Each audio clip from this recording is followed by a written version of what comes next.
Kad su u pitanju mediji i javno informisanje, veliku stvar Republika Srbija radila prošle godine, 2023.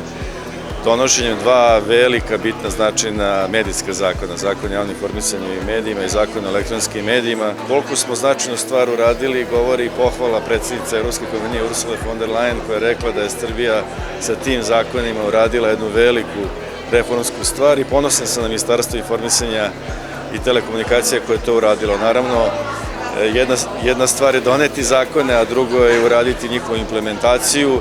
Duboko smo fokusirani na implementaciju ta dva zakona. Mislim da je to jedna fantastična stvar. Svaka digitalizacija, svaki portal mnogo znači građanima u komunikaciji s javnom upravom. Ovaj portal koji će na pravi način, u pravom trenutku i sa pravim informacijama informisati pre svega građane Republike Srbije o najnovijim informacijama, trendovima, smernicama Evropske unije pravi pogodak i sigurno će pobuditi, rekao bih, još više želju građana da saznaju o tim vrednostima Evropske unije i definitivno ubrzati naše napredovanje i pridruživanje zajedničkih evropskih zemalja.